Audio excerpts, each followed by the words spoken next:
Good evening. Hello, everyone. My name is Phoebe Myers. I am the Community Program Senior Manager at the Aspen Center for Environmental Studies. Thank you all so much for being here, virtually tuning in to our first virtual Naturalist night of the season. I am joining you alone here from the classroom at Hallam Lake in Aspen, Colorado, wishing we could all be here together. Please take a moment to say hello in the chat and let us know where you're tuning in from. It looks like we have over 80 people here joining so far, and more are tuning on. So thank you so much. Naturalist Nights is a free speaker series offered in the Roaring Fork Valley of Colorado in partnership between the Aspen Center for Environmental Studies, Wilderness Workshop, and Roaring Fork Audubon. This year's Naturalist Nights includes 5 presentations. We have made the decision to go virtual with the first 2 presentations in January, and alongside our partners, we will continue to monitor the COVID levels here in our valley and as the winter continues. All the presentations will be recorded and posted on each of our organization's websites. GrassRoots TV is also airing all of our talks on Channel 12 Up Valley and Channel 82 Down Valley. We are also live streaming these talks on both ACES and Wilderness Workshop's Facebook page and YouTube pages. There will be a question and answer session at the end of tonight's talk, and we encourage you to ask questions, and we want to hear from you. If you are joining via Zoom, you can use the Q&A box at the bottom of your screen. If you're joining through Facebook or YouTube, just put your questions in the chat box, and we'll make sure to read them as well. We would also love to thank our generous sponsors tonight. These businesses provide in-kind and financial donations which cover expenses and make these talks possible. Tonight's featured sponsor is Craig Ward of Aspen Snowmass Sotheby's. Thank you so much, Craig, for your support. The next virtual Naturalist Nights presentation will be live online in 2 weeks on Thursday, January 27th at 6 p.m. Dr. Cortland Kelly is a postdoctoral researcher in the Department of Soil and Crop Science at Colorado State University, and she will be presenting on soil carbon in Colorado agroecosystems, practice and promise. But for tonight, I'm going to turn this over to Chris Daniels of the Roaring Fork Audubon Society to introduce tonight's speaker. Hi, everyone. I'm Chris Daniels from the Roaring Fork Audubon Society, and tonight we're very excited to have Scott Rashid here. Scott is the director of the Colorado Avian Research and Rehabilitation Institute, or CARRI, and as director, he creates and manages projects including researching Northern Pygmy-Owls, Northern Saw-whet Owls, barn owls, Northern Goshawks, rosy-finches, hummingbirds, and much, much more. And he also rehabilitates injured birds. Scott's also an artist with his own unique style. Hopefully we'll see some of that tonight. And he operates banding stations each fall targeting saw-whet and boreal owls.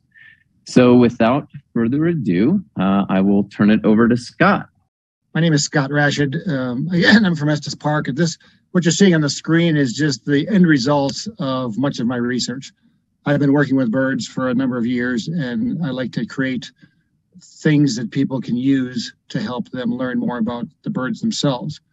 I do a great deal when it comes to working with birds, but one of my favorite projects is the small owls I work with, and these include the Boreal Owl, the Northern Saw-whet Owl, the Northern Pygmy-Owl, and the Flammulated Owl.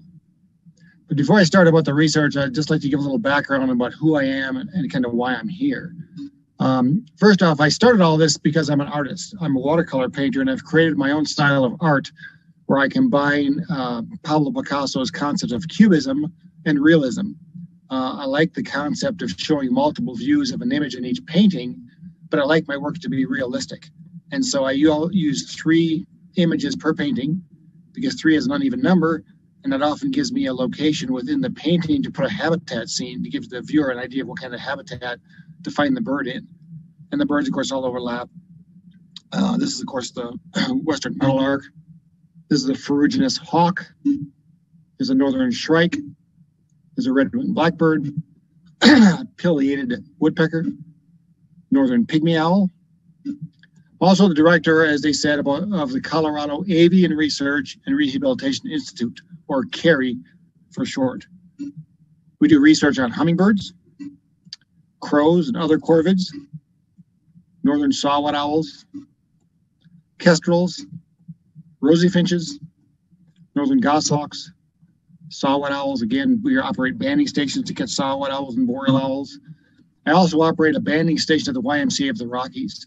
It, as far as I understand, is the oldest, longest run banding station operated by a single person. This year will be my 22nd year banding birds there. So some of the results of what we've done through the research is I actually have banded more rosy finches than anybody in North America. I've banded over 5,500 rosy finches. And my oldest rosy finch lived to be 12 years old. Crows, I also banned more crows than anybody in Western North America. My oldest crow lived to be 10 years old. And I found out that the crows that actually are wintering in Estes Park actually nest in British Columbia and Alberta, Canada. Kestrels, I have 142 nest boxes placed for kestrels from South Denver, actually South Parker, all the way to the Wyoming border. And last year we raised 87 baby kestrels out of our boxes. Hummingbirds, I've one of 3 people in the state of Colorado licensed to band hummingbirds. And my oldest hummingbird lived to be 10 years old. Again, Northern Saw-whet Owls, I have 140 nest boxes, exactly 100 nest boxes for Sawet Owls between Allens Park and Drake. And I operate a banding station in the fall. You'll learn about where I actually trap and band Northern Saw-whet Owls. And one of my Sawet Owls I caught in Estes Park was actually recovered live and released in eastern Pennsylvania. This is a rose-breasted grosbeak. Again, I operate a banding station at the YMCA, and this is one of the birds we captured at the YMCA during our banding sessions. And this is a photograph you'll learn more about in a few minutes of the first documented Boreal Owl nest in the history of Rocky Mountain National Park that I documented in 2019. These are some of the birds we work with. I'm going to show just a little more in detail of some of the species that I'm real fond of.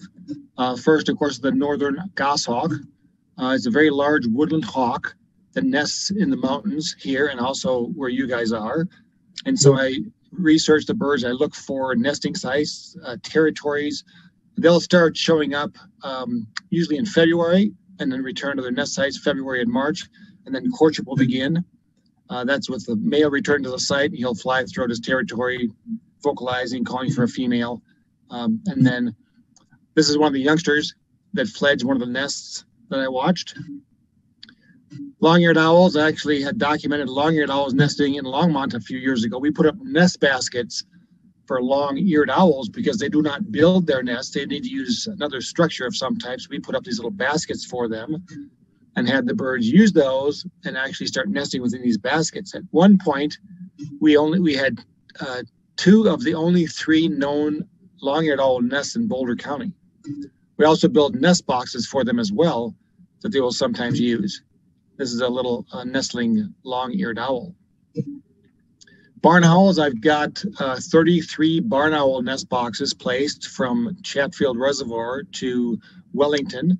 I also have 10 barn owl boxes in Texas, doing research on barn owls by increasing their numbers, putting up nest boxes, learning what their diet is, how they court, nest, and so forth. We actually have cameras on these nest boxes.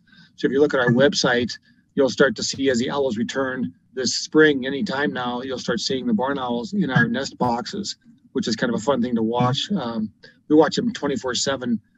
The activity inside the box is pretty impressive to see. Also do work with great horned owls. I've been working with great horned owls, since the 80s. I've written a book about great horned owls. They nest in a variety of places. They feed on a massive amount of items, from essentially anything from insects to half-grown turkeys. This is one of the couple of the fledglings. This is one of the adult birds. I also rehabilitate birds. This is one of the great horned owls that I rehabilitated. And this is a photograph was taken just a few minutes before I let the bird go.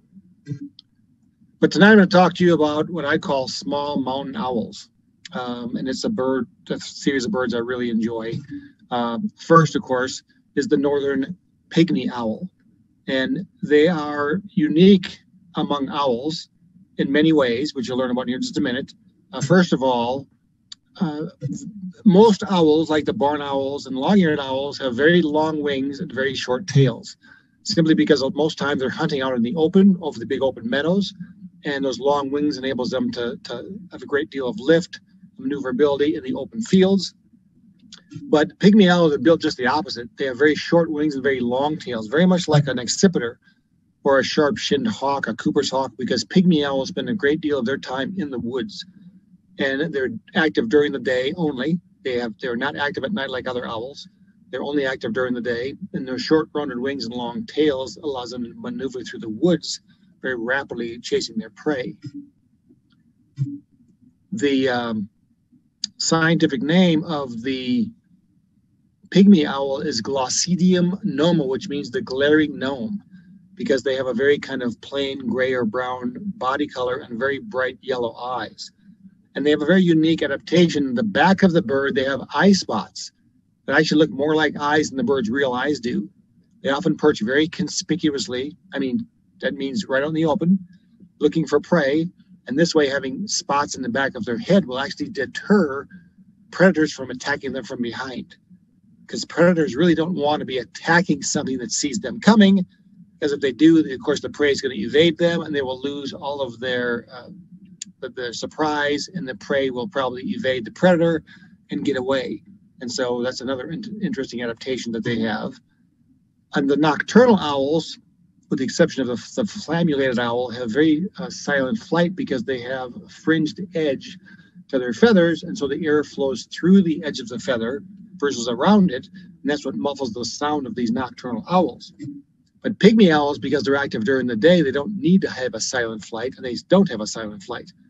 When they fly, they sound very much like a woodpecker or a shrike, because there's no point in having silent flight if you're active during the day. This is the skull of a boreal owl. The boreal owl has the most asymmetrical ear openings of any owl in the world, which means they can pinpoint their prey extremely well. And the pygmy owl, on the other hand, has symmetrical ear openings like you and I, because pygmy owls locate their prey by sight. In other words, they locate their prey by visual cues versus audio cues. And birds either have ear tufts, such as the eastern and western screech owls, or the long-eared owl. And the ear tufts were thought to maybe mimic the look of a mammal, and if a mammal's crawling up near this owl, probably wouldn't want to attack another mammal and may leave the owl alone. It also helps break up their silhouette that makes them a little harder to see. Other owls, like the Northern Saw-whet Owl and the barred owl, do not have ear tufts. Well, the pygmy owl falls right between those two, and these got little tufts or horns that are actually part of their facial disc that they can raise and lower when they have they see a predator or something that they find where they want to hide. They'll raise these little corners of their facial disc when they think they're near an intruder.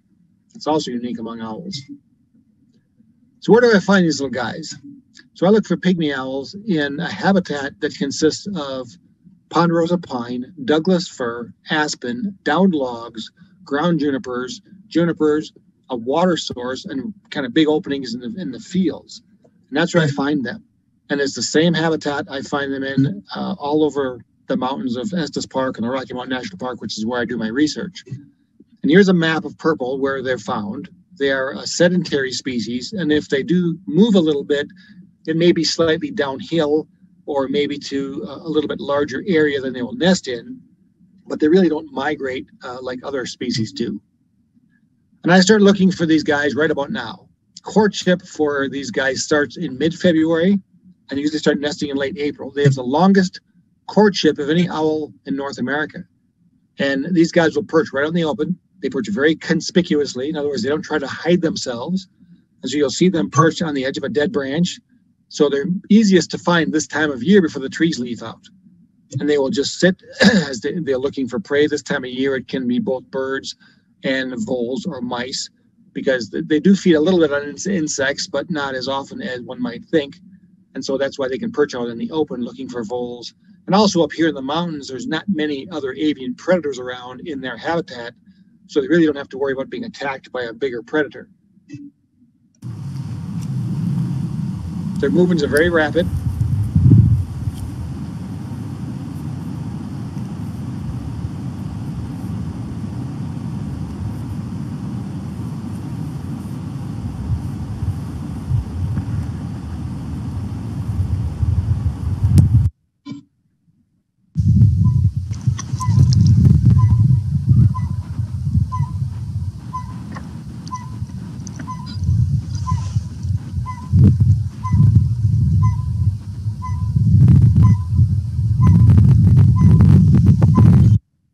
So when the male is courting a female, of course, he'll perch in the open, and sometimes he'll perch, you know, maybe in the tree a little bit. The smaller birds, Pygmy Owls, Sawet Owls, and so forth, they tend to like to perch on a branch so they can get their feet either at least halfway around or all the way around.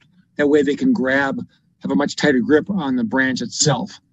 Again, here's a picture of one during the day. They, again, perch very conspicuously out in the open as they vocalize for a female. And then as the female comes by, they'll often see them perched together.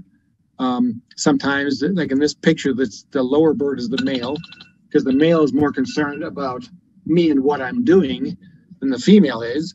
And then once they really start liking each other, you'll see them perched side by side. And the female, of course, is the larger of the two. It's called reverse sexual dimorphism. You see by the photograph there that she's got blood on her bill, which means the male has just delivered food to her, gave her something to eat, and she has just eaten. And the amount of food the male brings the female during courtship has a direct correlation to the amount of eggs she's going to lay, because she has to make sure that the number of young she's going to raise, the male is going to be able to find enough food to feed both her, himself, and all the youngsters. So I found 18 different nest sites of these birds over the years. And I always look for what I call a micro habitat, which is an area of within their territory where the nest site's going to be. And it's often in the same type of habitat. It's on the edge of the woods, because they don't want to fly very far into the woods to deliver prey. And it's often in aspen, can be in other trees, but it's mostly in aspen. And it's in an area that has, again, spruce, fir, downed logs, and so forth. And here's a nest, the lowest nest I ever found, which was 11 feet 8 inches off the ground. And this photograph you're going to see a couple times during this particular video or presentation, because the middle tree in that photograph, I actually had 3 different species of owls nesting in that same tree in different years. Again, just an example of their habitat. So the cavities themselves are, again, primarily in aspen. This is a nest I had in 98 and 99. Here's one I had in 2000. There's one I had in 2010, 2012. Sometimes they'll reuse the same nest, either consecutively or maybe skip a year and come back again. This is the only one of 2 nests I found in ponderosas. This one, again, another one they used in 2 years.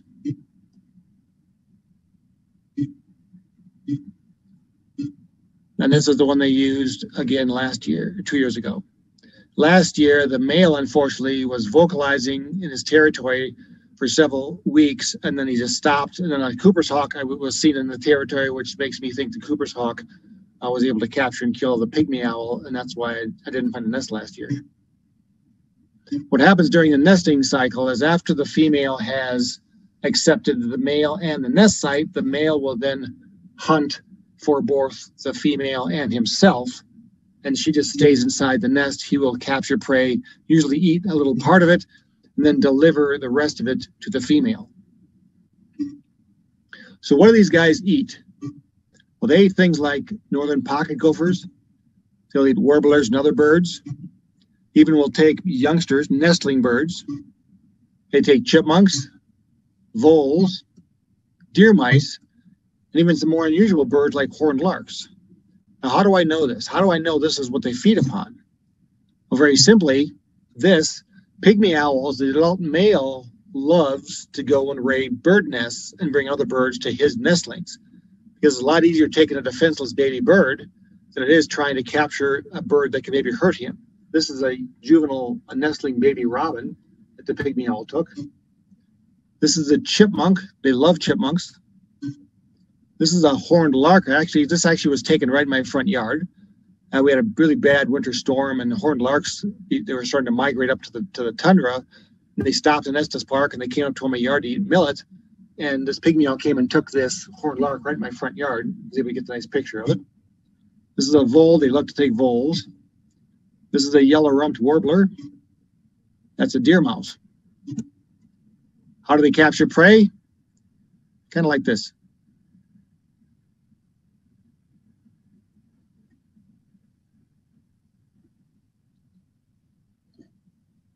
Don't worry, there's no sound to this video, so that's what they do. They're pretty amazing how they you can see the eye spots again on the back of the bird's head as he turns around.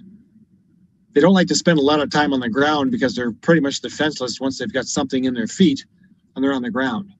And so they are want to get off the ground as quickly as possible. So they try to get their prey captured and in a relatively good grip to fly off with. But sometimes they miss and the prey gets away.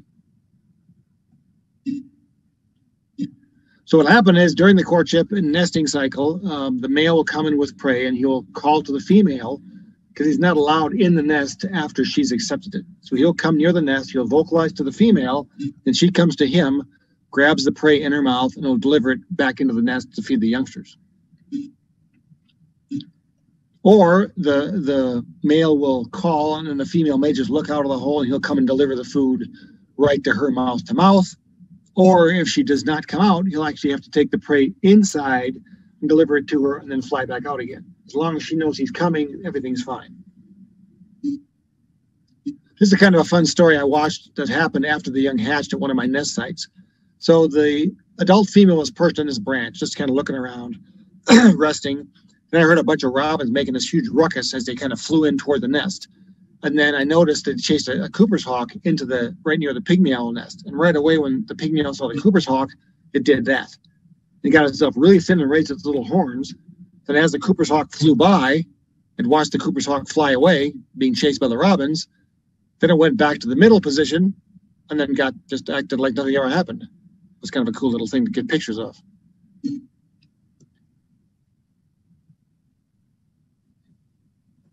So watch the video. It's kind of fun to see what actually happens here. So the tree's actually moving in the wind. And that bird just came up. Everybody thinks that's a squirrel. But again, pygmy owls are only 7 inches long. That was a chipmunk that it delivered to its nestlings. So it usually takes about 3 weeks, and then the young start looking out of the nest. And this is a nest I had in 2013 with one of the youngsters looking out. And then they can look out anywhere from just a few days to a few, maybe a week or more before they jump out of the nest. And then sometimes you get 2 looking out of the nest at one time.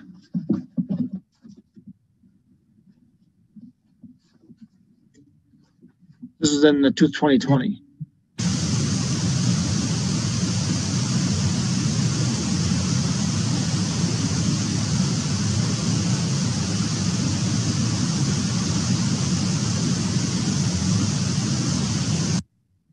So what's neat about that is there's that fly. Gives you an idea how small that hole is, about 1 7/8 inches across. And that's how those little guys, the baby pygmy owls, are so small, their head's about the size of a quarter. So I like to capture the adults whenever I can to identify who's nesting where.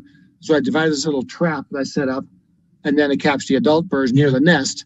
And this is the adult male in my hand. There's a recently fledged bird, another male. So you can see how little they are. Again, they're only 7 inches from head to tail. They weigh about 70 grams, which is 2 ounces. And to process them, of course, I check to make sure, look at the feather pattern, feather wear, put a band on the bird, check for any kind of molt patterns, take a picture or two, and then just let them go. We weigh the birds as well if we can, and so forth. And then the youngsters, again, they start looking out of the nest about 2 weeks, 3 weeks old. Then in about a month, you'll see them fledge. And then they jump out. I try to get there when they fledge because pygmy owls because their diurnal will fledge first thing in the morning. Then the nocturnal owls, like Sawet Owls, Boreal Owls, and so forth, will usually fledge just at dark. So I try to be there. Usually I get there if sunrise is, say, 5:30 or 6. I try to get there about 7, so the bird's already out of the nest, because they will not jump out of their nest. They will not fledge if I'm standing there watching them. So I've either got to be there a little later, or I've got to stand behind the tree and wait for them to come out. So how do we catch the fledglings? Of course, they're out of the nest. And how do we catch them? We have some kind of big elaborate trap, or do we just simply watch up and just reach over and pick them up? Because they usually land on the ground or close to it, and I can just reach over and pick them up. Pretty easy to do. There's a fledgling right in my hand. So you see how tiny they are compared to my hand. It's only about 3.5 inches long at that point. Then, of course, we band them as well, measure their little wing and tail and so forth. This is weighing one. So this guy's sitting on my scale. He weighs 58.1 grams. There's 28.35 grams per ounce. He weighs less than 2 ounces. Takes them about 3 weeks before they, 3 weeks to a month before they're actually independent. This is a 3-week-old owlet feeding on a chipmunk, but I think the parent probably killed the chipmunk and delivered to the youngster there. Now this is the Flammulated Owl. This Flammulated Owl is the smallest North American owl that has dark eyes. All the other small owls have yellow eyes. And it's called the Flammulated Owl because it has these flammulated or flaming or rusty scapular feathers. That's where the bird gets his name from. And the habitat is it's identical to the Pygmy owl because, again, it's downed logs, aspen, ponderosa, Douglas fir, ground junipers, and so forth. And the nest for this particular bird was right here, right in the middle of that tree. A lot of times the flams like to have a branch right near the nest cavity because the male likes to land near the nest on a branch before he goes in to feed the female or the youngsters. Their habitat goes a little farther south than the Pygmy owls do. All the birds in North America will actually migrate to Mexico for the wintertime. And then what happens is the male comes into a spot he likes, and he will start find a nest site he likes, and he'll start flying around the territory vocalizing for a female. And then when she arrives, he'll take her to the nest, often sit inside, maybe deliver a moth or two for her, and feed her. And then hopefully she decides this guy's a pretty good guy. They'll fly throughout their territory. He will kind of show her where the territory is, kind of what he's picked. And then what they feed upon are pretty much entirely insects, moths, and other items, small flying insects, sometimes some ground nesting insects or beetles. And then once the nest is chosen, the female will be in the nest both day and night. And then she'll start laying her eggs. You can always tell when the eggs are laid because the male will be feeding the female about once a minute for the first couple hours after dark. And that goes on for about 3 or 4 nights after the eggs are laid. That way she can rejuvenate her calcium. This is a nest I had in 2004. A lot of times little flam nests will be an older aspen cavity that has some type of dark warty substance around it. That way it seemingly helps the female remain more concealed if she's looking out of the hole. The nest I had in 2008. This is one I had in a dead ponderosa, but also the female is very well camouflaged. This is one I had last year in a beautiful aspen. So then this is the male. Again, he feeds the female during incubation. He feeds her very quickly and very rapidly the first 3 or 4 nights after the eggs are laid so she can rejuvenate her calcium. Then just a few insects per hour he feeds her as she's just sitting there. As you can see, and every delivery he makes is 1 insect, and every delivery is in his mouth. So he'll capture this with usually sometimes his mouth, but primarily his feet. He'll deliver it from his mouth to his feet. From his feet to his mouth, and make delivery to the female while the insect in his mouth. He goes in, delivers it to her mouth to mouth, and exits head first. So, and after the eggs have hatched, of course, he'll be feeding. When the chicks get to anywhere from a couple days to a couple of weeks, depending on what the female feels like, she'll actually go and start hunting as well. Sometimes it'll be just the male hunting for the first week or two. Other times it could be the female hunting just after the chicks hatch. And you can see they'll come up, they'll land either on the nest or near it and then fly directly into it. But the food's always in their mouth when they deliver the food mouth to the chicks. Then the nestlings start looking out at about 3 weeks or so, depending on the depth of the cavity.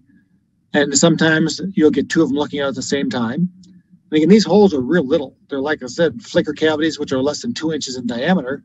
And so the little ones, when they look out, can kind of fill the entire cavity with just their little heads. And then again, they fledge at about 30 days or so.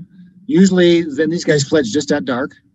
If there's 2 owlets, a lot of times they'll fledge the same night. Other times, if there's only 2 owlets, they'll fledge one this day and then one tonight, one tomorrow night. If there's 3 or more owlets, it may take over a 2 or 3 night for them to fledge. Others will both fledge the same night. There's really no rhyme or reason to why they fledge or when they fledge. But here you can see 2 little owlets sitting pretty close to each other. And to catch these little guys, it's the same way. I just reach up and pick them up. Because a lot of times they're only just a few inches off the ground. So I can just reach over and pick them up. And you can see this little guy is physically standing on my hand. I'm not holding him. This is a wild owl. The only thing it's ever seen in its lifetime is its mom and me. Mom and dad and me, of course. And so when I capture them, I can band them and then put them in a nice safe place. And again, they sit on my finger, and they're really a very weak little owl. They can't even break my skin. Their feet aren't strong enough to break the skin because they're all they're catching are insects. So once they fledge, this is what they look like the night they fledge.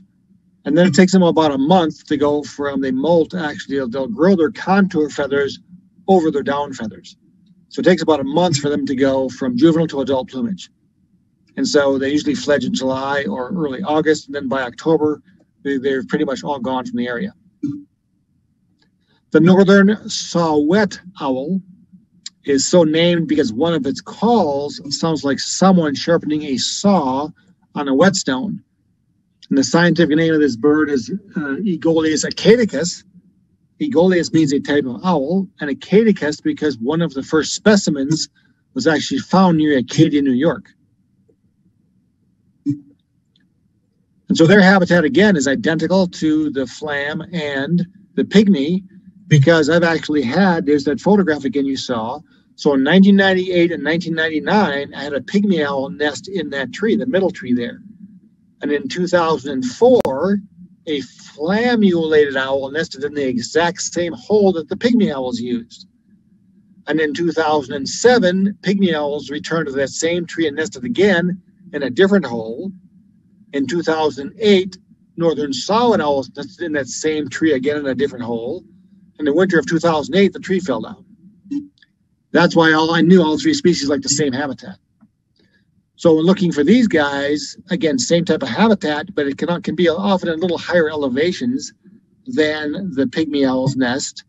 And these guys, the male will roost usually away from the nest during the day, and the saw-whet owl will roost in a different location every day based upon where he ends up that night or that morning.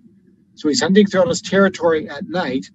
Wherever he ends in the morning is where he's going to roost for that day. So they're really hard to find roosting during the day because they're not in the same location from one day to the next like horned owls might be doing. And so the green is where they nest, and of course the blue is where they winter. Males, at least in Colorado, tend to stay in their territories year-round. And then the females and juvenile birds wander. I do not believe they migrate. I believe they wander. The reason I say that is because I've been banding owls for 11 or 12 years now, and only had recaptured 1 owl in the same place I originally captured it. And if these birds had a specific migration north to south, coming back to the same location again, I would be capturing a higher percentage of birds in the same location each year. So again, courtship begins in January, sometimes December or January, with the male calling, and his call is very just as simple, like the pygmy owl, just a very simple 1 toot per second, kind of a. Well, it's usually more than 1.5 or 1 call every 2 calls per second, kind of like. And then when the female arrives, you'll often see them perched side by side. They'll be duetting. You'll often hear them calling to each other with the male's voice slightly deeper than the female's. Then he'll fly throughout his territory, showing her what the territory is and often where the nest cavity is. He'll actually sit inside the nest cavity, call from the cavity, and then exit the cavity and fly around her to get her to go back inside the cavity. That's why he can see if she likes the cavity or not. These guys start actually nesting in March, and the reason they do that is because they're hunting primarily deer mice, and mice move above the snow.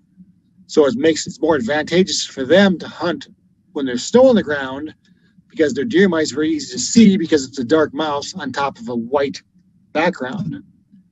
So sometimes, again, they nest in the same cavity from one year to the next, but these guys readily take to nest boxes. That's why I have so many nest boxes placed for them, because I've seen them in my nest boxes numerous times, and that's really nice to be able to identify what they're feeding upon, and also when the eggs are laid, what the eggs look like, and how many eggs they've actually laid. So this photograph, this is 2020, that's the exact same cavity that Northern Saw-whet Owls used in 2019. I apologize. Where it says 2020 in the upper left, that same cavity is a cavity Northern Pygmy-Owls used in 2019. The Saw-whets used it in 2020. Here's a Pygmy Owl egg, or Sawet Owl eggs, as Pygmy Owl eggs are white. They're small, they're white. They're about maybe a quarter to a half size of a chicken egg. And then the female incubates exclusively. She'll be on the nest for about 30 days. And in my nest boxes, they'll actually lay more eggs and raise more chicks than they will in the natural cavity. Because if they're nesting in a flicker cavity, they can't really fit more than 2 owlets plus mother plus all the food inside a flicker cavity. But because my boxes are much bigger, I can raise more owlets in my nest boxes. Here you'll see there's 5 eggs in my my nest box, where normally they only raise 2. And that red feather you see there is a flicker. Flicker wanted to use the winter in that nest box, but then the saw-whets ended up using it. That's a flicker nest, was a molted flicker feather. And so then what the male does is he'll actually sit and perch outside the nest box in a various, like I said, locations during the day. And sometimes I can find them just by whistling. Sometimes they will return my sound, and then I can just walk up and see where they are. Other times, maybe a junk or a chickadee may vocalize, and I can go up and figure out what the bird's vocalizing about. And then they're harassing a Sawet owl. That's how I can find the birds during the day. So what do they feed upon? Primarily deer mice. They also take voles on occasion. They'll take small songbirds like chickadees and juncos, occasionally even bigger prey like a half-grown rat, even birds the size of robins sometimes. But primarily, they really want deer mice is what they want. The various owl species really have a certain prey item they prefer.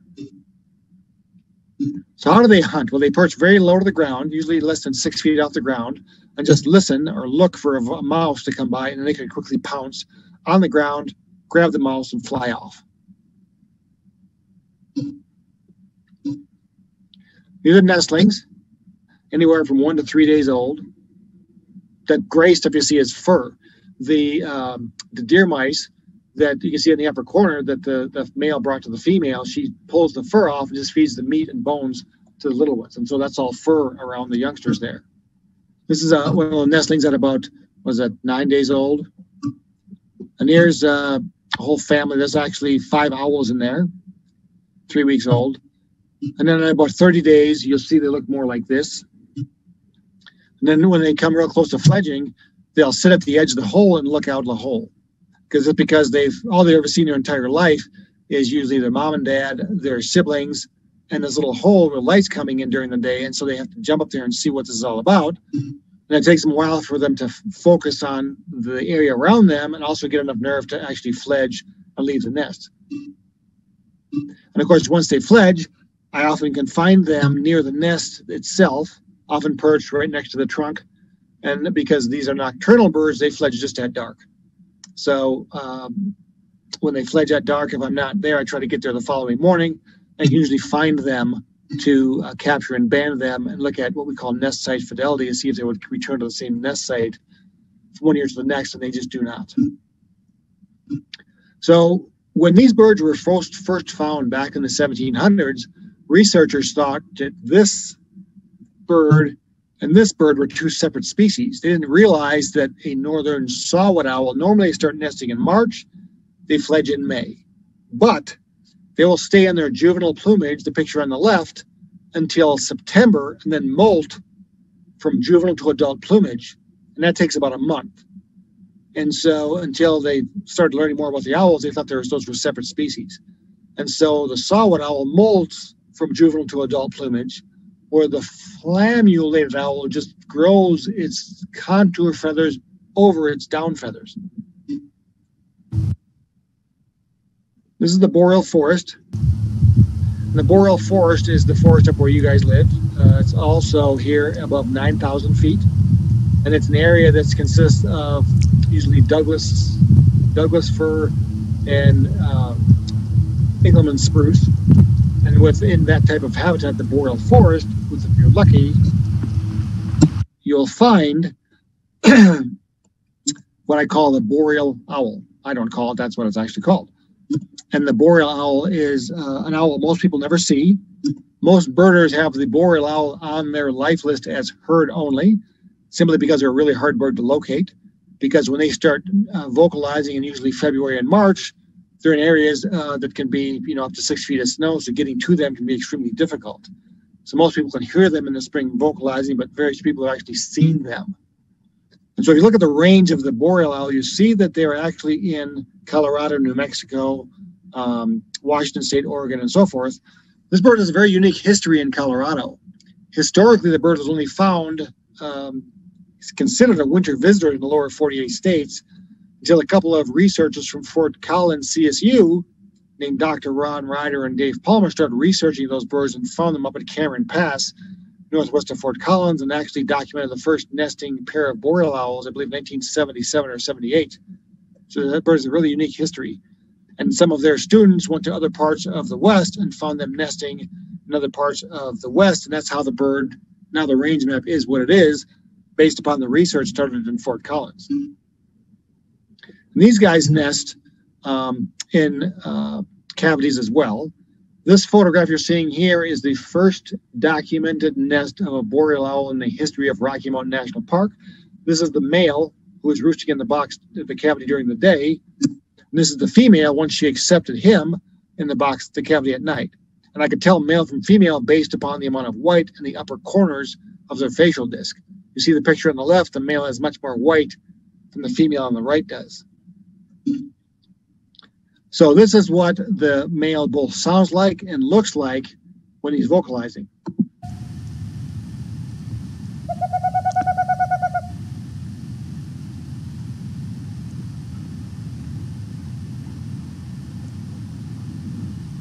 Interesting thing about Boreal owls is they only defend the nest tree. They don't defend a territory. So if you can find any vocalizing, you're not going to be very far from the nest itself. Now, the next video you're going to see, you're going to hear the male and female calling. You're going to hear that call you just heard, which is the male, and you hear kind of a tss, that's the female calling.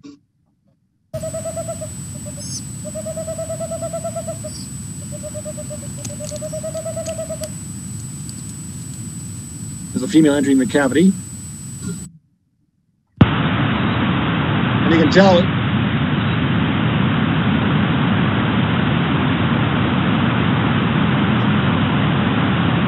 so I can always tell who is delivering food, male or female, based upon how they entered the cavity. The male would just drop off food and fly away. The female would physically go all the way inside the cavity to feed the youngsters. That's how I could tell the male versus the female as far as who's delivering to the nest itself.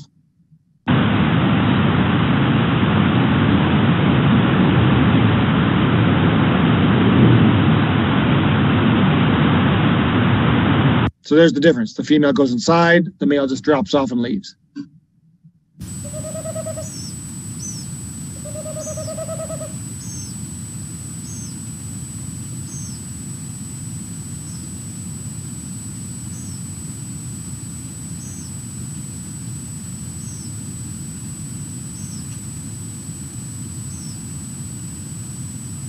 That's the male about to deliver praise. That's why he was vocalizing to see if the female was around. And he was calling, and also the youngsters inside the nest, food baking back to the male.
So it was always very scary watching the squirrels, because the squirrels, if the female was not in that cavity, the squirrels would have probably been able to capture, kill, and eat the nestlings.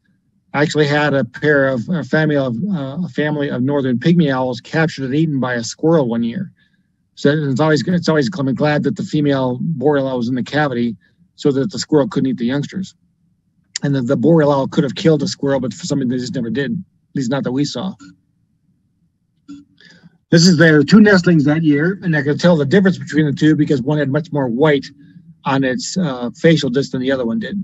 And here's the 2 little ones. Then I happened to be there the night that the first owl had fledged.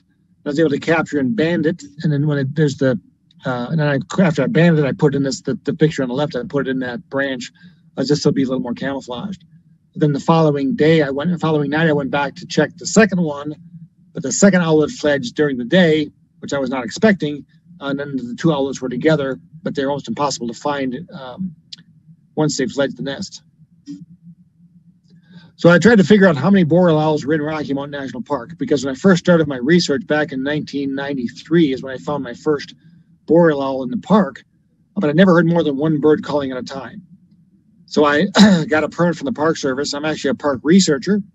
Got to change my permit from the Park Service to actually capture and band Boreal Owls in the fall. And so, because I wanted to figure out how many Boreal Owls were actually there and do they actually nest in the park. Well, I assumed I was going to set up my nets, my traps, and I was going to capture 1 male Boreal Owl and go home. Well, the first night we set up our nets, we set them up in an area called Hidden Valley in above 9,000 feet, and we found some little net lines we could use. We set up a series of nets in kind of a big U shape. We broadcasted the call of the owl. And then that first night, we captured just a photograph of the first Boreal Owl ever captured in the park. And within a few, probably half hour, we caught our first Boreal Owl, and it was a juvenile female, which proved right away that Boreal Owls nest in Rocky Mountain National Park without finding an active nest, because we caught the birds in September, and they wouldn't have actually left or moved out of their natal ground or nesting area before September. So that documented that they nested in the park, but in 2019, actually finding the nest solidified that. We also would capture Sawet Owls at the same time. We would try to capture both Boreals and Sawet Owls because they both nest in the same habitat. You often frequently find them together. And at one point, once the birds were captured, we put a band on the bird's leg first, measure their wing. There's a Boreal Owl. We weigh the birds. We look for fat. We look at the wing under a black light to look how old they are. And this is a juvenile Boreal Owl, and I know that because all the feathers are the exact same color. And so young birds, once they're born, of course, they hatch. All the feathers grow at the exact same rate. They're all the same color, all the same tone. That's how you can tell they're juveniles. But as adult birds, they have a partial molt, which you can see here. You have new feathers, old feathers, and by my left hand, you'll see where it says VO, kind of right here, that VO. So you have the new feathers here, old feathers here, and then this is VO, which is very old. And I know this because white feathers do not have as much keratin in them as dark feathers do. Therefore, they're weaker.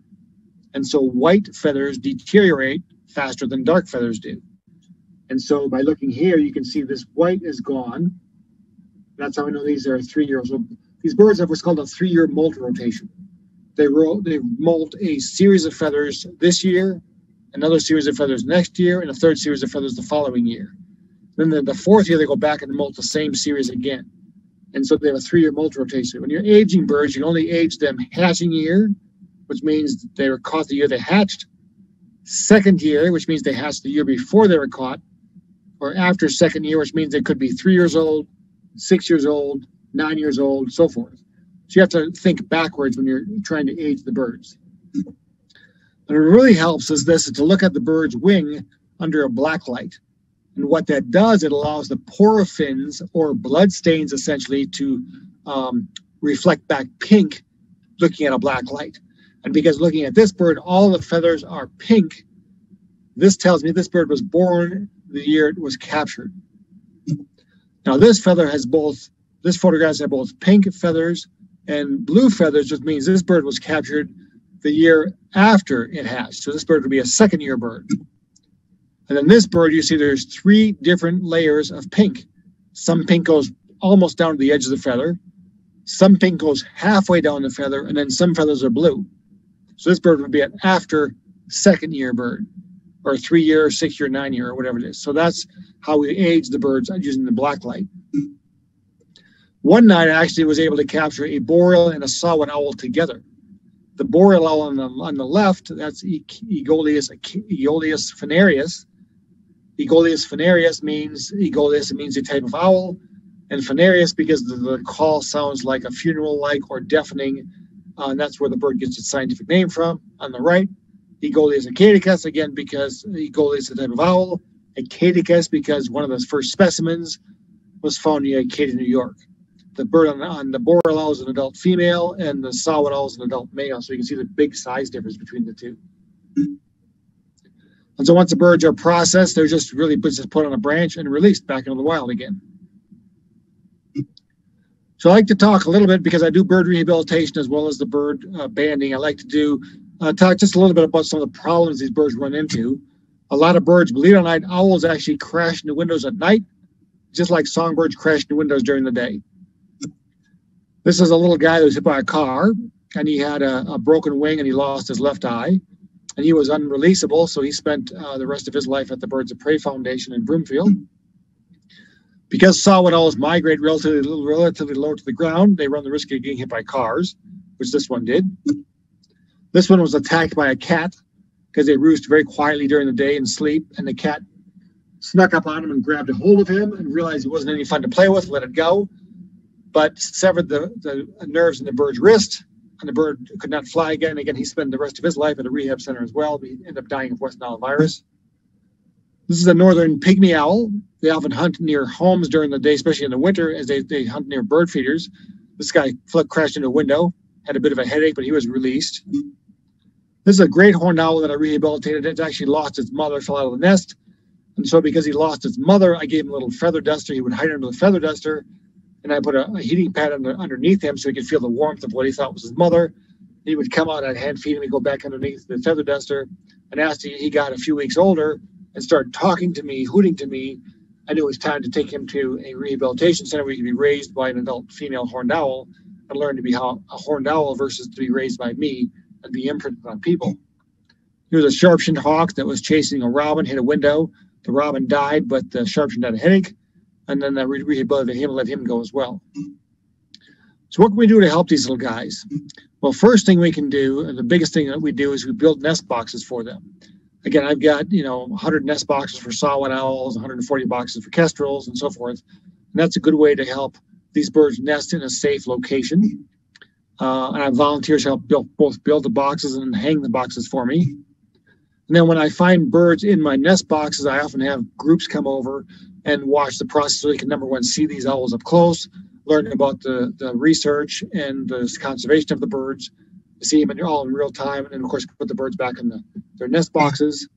And in the fall, when I have my banding station set up, we capture the owls in the fall, and then volunteers come out and also paid guests come out, and that's how we raise money for the project, because we have live cameras on the nests. We watch these birds in real time, and that's how we can take the birds out of the nets quickly and so forth. And then I also have other people learn how to band the birds, learn the process. That way we can create more banding stations and learn more about these owls as they migrate in the fall. So again, I'm director of the Colorado Avian Research and Rehabilitation Institute, or CARRI. And we have a store. And if you look at our store and our website, you can find all kinds of fun stuff. You'll see all of our books. You'll see original art. We have face masks, of course, because of the COVID, with my artwork on it. You can buy prints of all kinds. We can buy T-shirts. You can buy hats. You can buy duvet covers, shower curtains, all kinds of stuff. And all the money goes right back to help us with our research and rehabilitation of the birds. Again, we have, I've got 6 books I've written. I've got a beautiful book, Sawet Owl, just on Northern Saw-whet Owls alone. You can get the books either on Amazon or through us at the CARRI store. I know I told you guys tons of information, but if you guys have any questions, I'm happy to make up answers for you. And I thank you all for attending, and I'll answer any questions you guys might have. Thank you so much, Scott. Wow, owls are one of my favorite animals, and it's always a pleasure of learning so much about these very powerful small creatures. Please type in your questions to the Q&A box down at the bottom of the screen. And we have time just for a few questions. And then if there are, we'll try to get those answered as well. I'm going to ask just the first question, just some clarification from, do pygmy owls make their own nest holes or occupy abandoned nests? Pygmy owl, none of the owls actually, the only owls that theoretically make their own nest cavities are burrowing owls. They will burrow in the ground. If the ground is soft enough, they can actually excavate their own burrow if the ground is soft enough, but they usually use prairie dog nests. And barn owls have actually known to enlarge a cavity in, like, say, a sandstone cliff.